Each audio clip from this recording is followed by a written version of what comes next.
So where should I start? I think the best place I can start to tell you a little bit about myself is to actually show you some pictures. Now, I don't have a big screen. I have a little iPad here, so I'm hoping you can still see it at the back. But that's me with my little girl when she was born about 5 years ago. Okay. And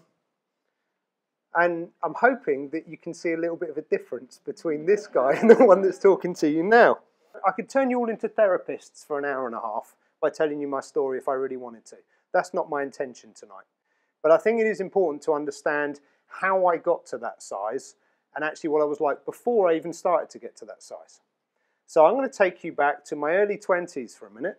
And in my early 20s, I was going to the gym 4 or 5 times a week. I considered myself to be quite healthy. If I look back, the way I used to eat was terrible. But you know, I didn't look like I was having any kind of health issues because I was going to the gym a lot. And then something happened in my personal life that changed my whole perspective on life.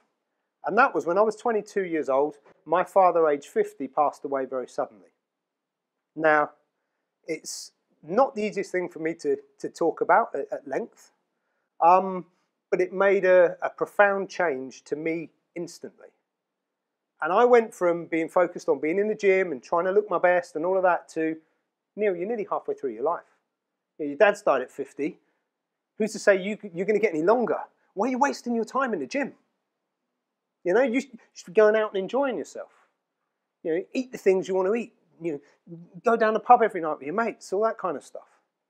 And so that's what I started to do. And I basically stopped taking care of my body and started to focus on other things.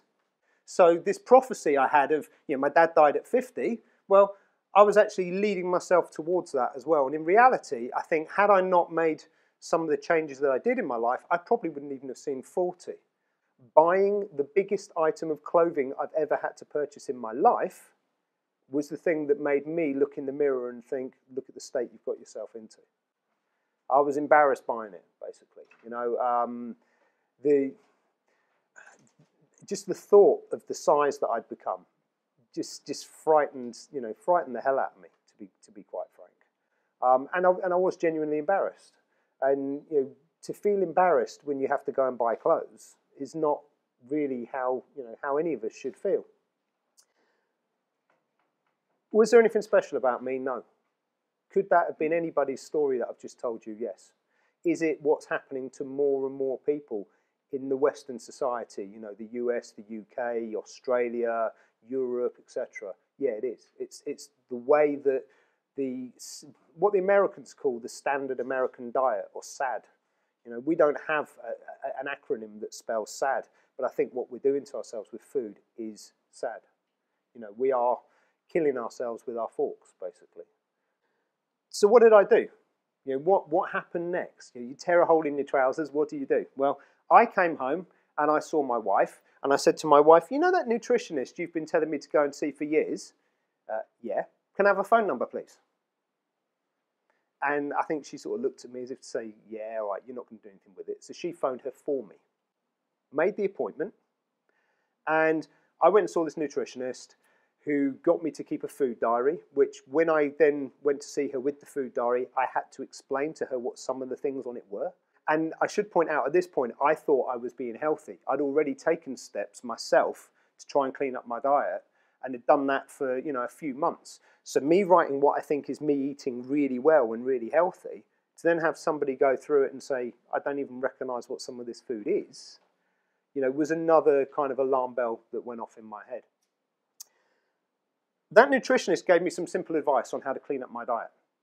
And it was simple steps. You know, she went through the food diary and said, try and eat less of this. Maybe try eating some of this instead. And so just introduced me to some different foods or slight variations on things I was already eating, that then, you know, I started to apply that and I started to feel better. Yes, I'd started to lose a little bit of weight, but it wasn't so much the weight loss. It was the energy I was starting to get, and I was starting to feel alive again. Me being me, I'm one of these people that if something is making a positive influence on me, I want to know more about it. And having been someone that had tried various different diets and things in the past, there were all kind of books kicking around in our house and magazines and all that kind of stuff. You know, Men's Health magazine. You know, you pick it up, you look at the pictures, you think, I want a body like that, and then you buy it next month and you do the same thing. Well, there was stuff like that kicking around the house, so I started to read these magazines, books, etc. And in one of those books, I found this one paragraph, literally one paragraph in the whole book, that said something about juicing vegetables. And it was kind of like a light bulb moment for me, because every single one of us living in this country, you have been told since you were small, certainly I have been told since I was small, and I suspect it's the same for all of you, been told to eat more fruits and veg. You know, the government has always told us, or for a long time has told us, to do 5 a day. They're now talking about making that 7 a day. In Japan, it's 17 portions of fruits and vegetables a day that's recommended, 14 vegetables and 3 fruits. But, you know, we've all heard for years that eating fruit and veg can make a difference, but I didn't eat fruit and veg. If I did, it was a garnish on the side of the plate.